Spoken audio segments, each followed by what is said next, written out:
Greetings and salutations to our fine podcast audience. Welcome to 3 Peas in a Pod, episode 249. We made it. We made it, and I would do banter today and have some fun, but this question is so long, It's a very long it question. might take half the podcast. Is it fun too?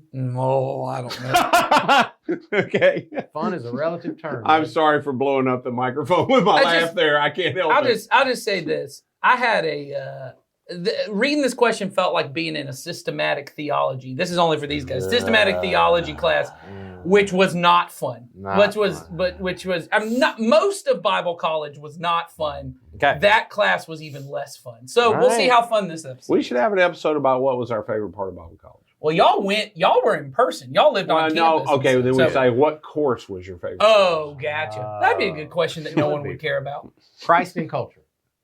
I did not have a Christ in culture class. Okay, That was my favorite. all right. What is it? Is it like a missiology class? Like a missions evangelism class? Yeah, and how, yeah. I did not have one of those Mhm. classes. Yeah, kind of. I had a missions class. For It was those. really more, it's I it's been have 30 totally years. derailed this podcast. I apologize. Sorry. I was trying to figure out what that class I was. apologize. I'll tell you I this. do not want to talk about systematic theology. Oh, we're not. I will say this. I don't remember as much about the class as I do about the professor. Oh, okay. And I liked him. I will say that in both of my college experiences, the professor is more important than any of the classes. There were Absolutely. classes that were Absolutely. terrible, like content. I had an anthropology class. Anthropology is, I do not envy any person who chooses to be an anthropologist, but my professor was really fun. Mhm. And I thought, I did learn a lot, but that was a good So class. kids, here's the lesson. The teacher makes all the difference. The Yes, the teacher does make a lot of difference. That And is I'll true. say even more so, I think, in college than in high school. Yeah. Because in college, the teacher who really loves their subject, you can tell. Yes. Oh man, they Yeah. love their And subject. they They're wanna get usually it- contagious. It'll make because you love they it. love Yes. it so much. Yes. That's good. Well, here's the question that borders on systematic theology. Y'all ready? Strap in. 'cause I'm here we go. closing my eyes so I can concentrate and You not be better, distracted. Because Ed's not going to remember by the end. of this. I'm trying. Here we go. I'm sure it's been discussed before, but Christians often say God is in control. I fully believe he could control every little thing, but that would go against free will. Also, control would indicate he causes or wills the bad. I recently heard another podcast that basically put it this way. Number 1, God created the world and man. Number 2, he set natural laws in place like weather, gravity, ocean tides, bacteria, viruses, etc. Number 3, he gave man free will. We are not forced to choose him. Number 4, God now basically sits on his hands and allows the natural laws and man's will to play out. He does not interfere even though bad things happen. He can and sometimes does perform miracles against the laws of nature. Number 5, God came to earth in human body form to experience earthly pain caused by natural laws and man's will in order to understand and comfort us in our pain. He did this to show his love for us. Number 6, he says in Romans 8:28 that for those that love him, he will take the wrongs, the ugly, and the bad, and in ways we cannot understand, use them in a positive way if we cooperate with him. What are your thoughts? What? I know you got lots of thoughts. I do. Share lots of thoughts. I have more here's- thoughts on individual points. Can I talk? than I do. You know how I am. I'd like to talk about the process of answering this. Okay. That's okay. Go ahead. Can we just take them one at a time and talk Like about each our point? thoughts about each one of those? I had the exact Briefly. same thought on that because Briefly. some of them I just outright yeah, agree with. Some and of them I'll so- just say, Okay. I agree with that. Okay. We can move on. All right. So here's number 1. Ready? Yep. God created the world and man. I agree with that. I think we can all agree on I that. agree with that. That one, no, yes. As our youth minister says, 10 out of 10, no notes. No notes, 10 out of 10, I agree with that. That's I awesome. have a note but About only- God created world and man? Ed. What note? No, I'm gonna. It's not an important note. It's a little tiny note. Okay. Say it. No, it's again a process process of creation and man. Well, sure, but that's not the. I know. None of that I know. would That's why I said negate move that. on. But Okay, You brought up Sawyer. Stop. Number 2. Here you go. God set natural laws in place like weather, gravity, ocean tides, bacteria, viruses, etc. I agree to that to some extent. Yeah. So I agree that God maybe it's more the next, or one of the next points about him sitting on his hands is maybe more of where That's later. okay, but so maybe I don't disagree. Read that one more time. God set natural laws in place, and then in parentheses, weather, gravity, ocean tides, bacteria, viruses. So those are examples. Examples of of God So, setting natural laws. I'm in going to place. agree. I have some mental notes, but they're not worth making. I'll have an agreement on that. That is certainly how it is perceived by us. And this is all I will say is I cannot think of a biblical reference where the Bible says all nature is just, and this is not his language in this, or the person who wrote this is language in this, but almost like clockwork. Like God just set them up and they go without that. There are parts where it says in like the creation narrative, he set the sun in the sky and the moon in the day, but that doesn't seem to be mechanical. Well, and Paul, in fact, said it sounds in Paul's language in Colossians that Jesus is actively holding the world together. He is holding things. Yes. So I agree that from to not say that like science is a wasted effort. I do agree that what science is doing is looking at the world in the way that we observing things. The observable. Yes. It observes the observable. So from our perspective, these are just a mechanical universe that is set up to work. And every time you bounce a ball, the ball comes back down. But as my philosophy professor said, it is a theory of gravity, not a law of gravity. The only reason that we know it will come back down is because it has every time so far. But there could randomly be a time that then we have to adjust all our scientific theories where one day you bounce it and it goes up and we go, oh, wait a second. Now we know. Now we've observed something new by the nature of it. That's right. And so from what we can see observable, I would agree with that statement. All right. Number 3, God gave man free will, and we are not forced to choose him. That I agree appears with- to be correct in my Yes. theology. Yes. I would agree with Yes. that as well. Okay. Number 4, God now basically sits on his hands and allows the natural laws and man's will to play out. He does not interfere even though bad things happen. He can and sometimes does perform miracles against laws of nature. This is where I have probably the There's- biggest yeah. point of conflict. Yeah, Yeah. that phrase "sits on his hands" doesn't feel right. No. Or the word interfere. Yeah. Because here's what I would say. It said will of man, right? Does not Mhm. interfere with the thing. God is constantly trying to interfere. Mhm. In that he speaks in my heart and he speaks in your heart. He speaks to the non-believer as well, who does not have the Holy Spirit in nature, in all kinds and of in ways. nature, constantly trying to pull me away from sin and evil and chaos. Now, he does not override my free will. Yeah. The word might be he is trying to woo us. Woo. Okay, I like that. Well, there's another thing I think in between here, somewhere in here that has been left out, in that it sounds like in this, we are in a closed system Correct. that has God, humans, animals, natural laws of this planet and this universe. And it does not mention that, in fact, God also created spiritual beings. Correct. Mhm. And that the physical realm, the Bible is pretty clear, the physical realm is not the only realm Mhm. that Mhm. not will one day exist, is currently coexisting right now. Yes. And so somewhere in between that part where we are now, Mhm. we are ignoring the impact that the spiritual realm has had on the natural realm, Mm-hmm. that some of the things that now we call acts of God, and the way I think the planet reacts, the way Mhm. bacteria reacts, the way our bodies react, are actually things that have been brought into the world from evil spiritual forces, from Sin. Yeah. that have caused the way God originally created the world to not be the world we currently experience. Correct. Yes, Which I is, agree with that. which is why Paul says the earth itself groans, Yeah, all creation is groaning. groaning for redemption. And so this idea that there's a closed system, God gives man free will.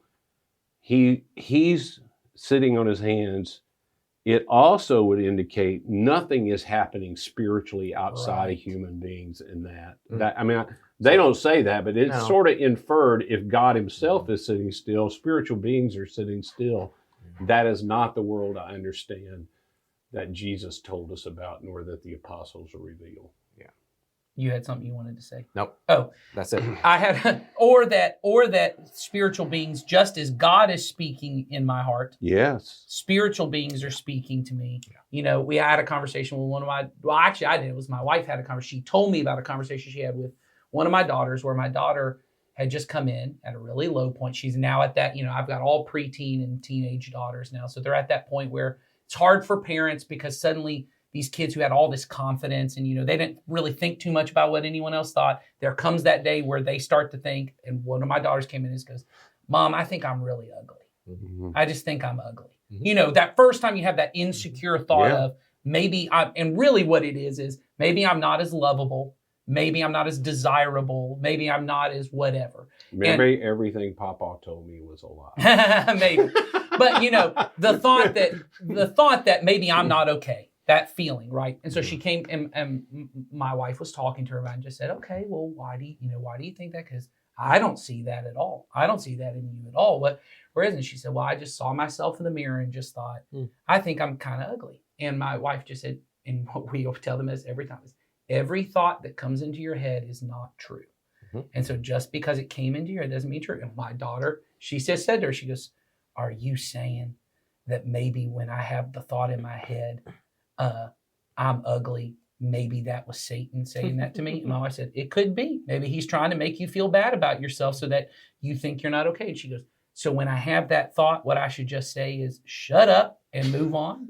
And I That's pretty theologically sound. And I said, Pretty and my foul. wife said, I think that's pretty good. She goes, I'm just going to say, shut up, devil, and move on. I think Jesus did that one. Nah. That's they what I did. said. But to that point, how many, and I'm sure, you know, maybe this goes in a different direction, but I think it goes to this idea of not interference with the will of man. Mhm. We have this idea that I am a fully autonomous, fully like authority over everything in my life. And so every decision that I've ever made, like I'm making moment by moment. But I'm confident there are people that sit with you in therapy sessions where you realize, or you probably knew this as you were, but you're helping them unravel this terrible decision I made here Mhm. came from a thought I had here, but those thoughts actually started somewhere way back. There was Sure. an original thought. Yeah. And yes, I may have engaged with those thoughts and I may have started to cultivate them in whatever, but what we theologically believe the originator of that sinful thing, if you look at Genesis 3, all of those thoughts is my daughter's example, instead of coming in and saying, did God really say you shouldn't eat from that tree? Is Satan's whispering in your ear, I know God has said that you're lovable and you're made in his image, but maybe you're actually ugly. Yeah. And maybe you're not lovable. And maybe there are things you need to do or you need to make sure that you could do that would make people love you instead of receiving my love. And then it evolves to a place over time. Well, it happens in all kinds of ways, you know, where the spiritual realm interacts with all kinds of things. I see somebody else that I think is beautiful and I am very different than them. Sure. And I see the way people react to them and they seem to get all the attention and I don't get as much as I would Mhm. want. And then that doubt creeps in. And the evil one, because, you know, James says the evil one can't tempt me. Mhm. He only uses what's in me. Mm-hmm. It's already in me. And so I'm doubting and I'm wondering. And he just plays on that. Mm-hmm. Well, and back to your analogy, Nathan, you know, the fact that she had a feeling Mm-hmm. is totally valid Correct. and something that can be talked about and dealt with. But then you go back to, you know, one of the skills that I think is so important, and I try to teach a lot of my clients to do, is give your feeling a voice, Mm-hmm. listen to it, evaluate it, hold it out, analyze it, and then come to the conclusion of, is this a truth that I'm dealing Right. with, or is this a distortion of the truth, or is this just a subjective opinion that I'm dealing with? Sure. Because the That's right. truth is there are always going to be people who look at you and evaluate you Yep. as being whatever, whether it be pretty, ugly, lovable, unlovable, and they can do that. They have the right to have a voice, but am I going to believe it? Right. Right. Who am I believing? Who gets the right? And I always ask them that. Who gets the right to determine who you are, or what you're like? Right. Mhm. You choose who to listen to and who the authority in your life is. So let's look at that. Let's see who said this Mhm. about you. Where did this Mhm. come from? And then you work through all of that. So okay, back to the original issue. So none of us agree that God sits on his hands, No. nor do the rest of the spiritual beings. Yes. No. Okay. Yeah. Number 5. I think we're at number 5. Yes. Number 5. God came to earth in human body form to experience earthly pain caused by natural laws and man's will in order to understand and comfort us in our pain. He did this to show his love for us. I want to say that's partially true. Yeah, Yeah. that is part of the reason he came, but not the complete Part of the reason. That's yes. right. So, if you're trying to encapsulate the whole gospel, you didn't. Yeah, you missed. No, and I don't think you missed the heart of the gospel. and the part that you leave out sheds light on this problem that, and I didn't mean you left out. I meant the person who said this left out from the gospel. Jesus came to redeem the creation and to make all things new. Yep. And he did this in his death and his resurrection. His resurrection his death defeats the power of sin and That's evil. right. His resurrection begins this new creation work that begins. So in this bigger thing of, does God control, and when bad things happen, is God making them happen? What I would say is, by looking at the biblical picture that I see in the story. I mean, I'd say biblical because that sounds like I'm saying the definitive. What I see from the narrative of the Bible is that God does create a world, a good world, right? For human beings and him to cooperate and to rule the creation. Human beings are deceived by the spiritual beings of evil into rebelling against God. And then from that point on, sin and evil, the creation gets out of control. The spiritual beings, it seems like, have lots of influence and sway, to the point that when Jesus is here, he's constantly casting out demons from people. There seemed to be all that. And in his death and resurrection, he's not just saving souls for a disembodied eternity in heaven one day. He's drawing people from a kingdom of darkness into a kingdom of light, where they can exist under God's rule and God's authority. So when you say, is God making bad things happen? What it seems like is there are these spiritual forces that are at work to cause death and destruction and pain and all of those things. And that God is actively at work, sometimes by interfering with people, by coming and saying, hey, you should go take care of that person. Hey, you should go and do something about this. And actively working, they said, in miracles, in miraculous ways. We're on to the next few steps, I see. That's what you're talking about now. Well, I'm just saying the part that they left off when you say that primarily what Jesus came to do, when your Encapsulate of why he came. Which is to comfort me when bad things happen. Yeah. I think you're missing the point he came to do, was to redeem the creation and Defeat the powers. and defeat these and that powers. verse that they're almost quoting from the writer of Hebrews, who says, we have a high priest who's able to sympathize with being tempted in all ways such as are. The reason we are told that is not that's the reason he came, but that as a result of him coming and experiencing everything, now I can boldly come to him and tell him all the problems I'm having. He didn't come. We could have always brought him the problems that we had. And people in the Old Testament did bring him the problems. He didn't have to come to understand that. But because Jesus now understands it, it's a comfort to me to be able to say to him, you know what it's like to be tempted. You know what it's like to have a friend die. You know what it's like in this situation. So I can boldly bring that to him. And that was an act of love on our behalf. That's right. God didn't need to gain some kind of knowledge that he didn't already have. No. Yes. Well, and I will say too, I'm glad you brought up the Hebrews verse, because what the author of Hebrews is trying to do is to say to these people who are facing persecution and are struggling, because he keeps saying to them, hey, see to it none of you wander off, Right. and go and make sure you press, that with this cloud of witnesses, you keep moving forward. When he talks about he was tempted in every way we were, the word tempted there is not the way we think of it as being like, oh, I'm really tempted to, look Do at something pornography. bad. I shouldn't, but I'm really tempted to do this thing I shouldn't do.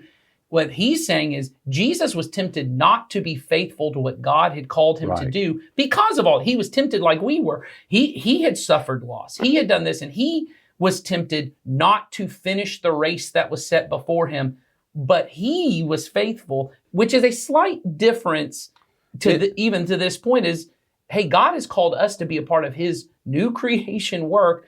And it is tough. I mean, we were having a conversation earlier today that when you're trying to help people who are in the middle of chaos, that's tough because there are times you want to just go, this is painful for me just to be in this thing. Mhm. But Christ knows what that was like. Mhm. And I can go boldly to him and say, I have now the grace and the power to continue in the work that he's given me. To me, that's different than just my life is really hard and I know Jesus loves me. They're a little, it's a different lens to look at it through. Yeah. Yeah. It's bigger than that, more than that. Yeah. Bigger than that. What's the So- next? Here's the last one, number 6. He says in Romans 8:28 that for those that love him, he will take the wrongs, the ugly and the bad, and in ways we cannot understand, use them in a positive way if we cooperate with him. So I'd also amend that. I believe, if I'm in my head, the quotation is right. It's not just bad things. God's at work in all things. All things, yes. So good things get people as off track as bad things. Oh, And yes. we fail to recognize that. But the good things of this world that we don't initially mark down as bad, they get us off track too. Yeah. And for people who have decided to enter into the kingdom of light and to follow Jesus, God is at work in all things to bring about good Yeah. for those who love him. But we've all seen examples of success and prosperity and health and all the things that we're all after be the most detrimental things to someone's journey, relationship with Jesus. Yes. My experience here in this country and in watching in third world, Yeah. well, not so what we call it, developing countries, is that more damage is done by prosperity than by hardship. More damage is done in the souls of people by gaining everything they wanted than by losing something they really hate to have lost. Yeah. And And all of us could probably, and I can think of some prime examples, I think, going on in some people's lives I know right now that some horrible circumstances are occurring in their life.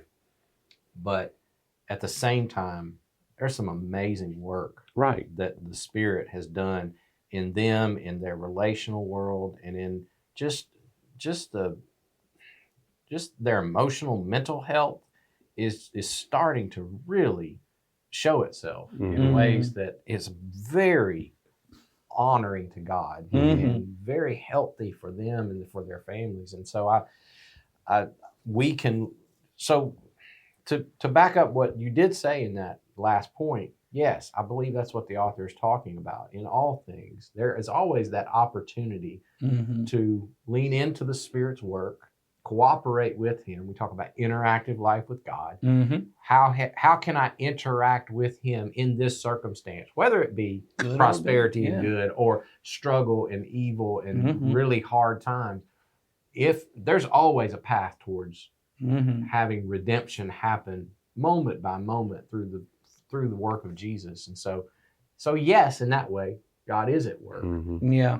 And see, and even in that, I would say that would also help me to push against that point of God's just sort of sitting on his hands. He's Right. just letting things work That's out. right. No, he is actively standing ready all the time Yeah. to strongly come underneath me, strongly support me as I lean into his will. And if I choose that, he gets involved. He does interact. He does not sit on his hands. And we together can bring heaven to earth, as we talk about around here a lot. So I That's think good. God's really active. Very, Yes. very, He's very more active. active than most of us think he is. Well, he's more active than most of us are. Oh, sure. That's for sure the truth. Most of Yes. us For sure. miss, we just miss so many opportunities to do the good that is set right in front of us. Yes. You know, I didn't really think about it, that being maybe that, I don't know if the person said this and I forgot it in the list. If they were trying to figure out why do bad things happen, if that's what they were trying to do and put Maybe. all of that together. Maybe. You know, I don't remember if this is Dallas or another philosopher that I have read. Whether you do it with God or without God, if you live on this planet, God actively being involved or not being involved, or whether you believe in God or not, everybody on this planet has to deal with bad things happen. They just happen. Yep. And you can be an atheist, and it doesn't get you away from the problem of pain Mhm. and evil in this world. You can totally dismiss God, Mhm. or you can come up with some understanding of how it all fits together, and you may be right, you may be wrong. There is evil and pain in our world. And even if you're a person that would say, well, I don't even like to put evil on things. Well, there are things, all of us agree, nobody really is going after them. They sort of come, none of us running after them, hoping they come to us. But they do tend to come to almost everybody at some point. I have never sat with a person, never encountered a person who, in the midst of bad things happening in their life, were either looking for nor were ever satisfied by an intellectual answer that I was able to provide. No. Even when you can sit down and say, well, let me tell you how this works. Yep. And let's put it, modern scientific explanation on how this thing works. And you come away and go, well, that makes a lot of sense. And then you still look at your circumstances. You have not been helped. It doesn't Right. solve It it. doesn't solve a thing. It doesn't make it feel better. What people need when bad things happen is presence. That's right. Yep. They need presence. They need love. They need empathy. All those things, and that is the answer, which is where the gospel comes in, and that's where its power is found. And it's what God offers. God, there is a place. If there was a place in the Scripture where God totally explained why everything bad happens in the world, somebody would have explained it, and we'd all have the concrete answer. That's Right. right. God does not, beyond saying to us or indicating, it's picture form, that in the beginning when He created it, there wasn't that. Mm-hmm. And at the end of time, when He recreates the earth, there won't be that. That when God has things the way He wants it, the kind of things we struggle with don't exist. Death doesn't exist, disease doesn't, crying, weeping, all those things, they don't exist. But He doesn't explain beyond, hey, then some stuff got off track, guys. I'm just saying, I don't like to blame people. Yeah. But, Yeah. some things got off track. And He doesn't go into all of this. He just says, but I'm with you. That's right. I won't leave you. Mm-hmm. I'm with you. I'm working on this thing with you. So, it wasn't until Nathan was talking about that. Maybe that is what the person was trying to figure out. And I get why you try to figure it out. And you're either maybe trying to figure it out for somebody you care about who's got those struggles, or you do personally. God is with you Yes. in the middle of it. Mm-hmm. All right. So we got through it. All Did. 6 points. So yeah, thanks for sending that in. So next week we'll have another question, and I can almost 100% guarantee it'll be short. So come and find out. There we go. There you go. See you then. Bye.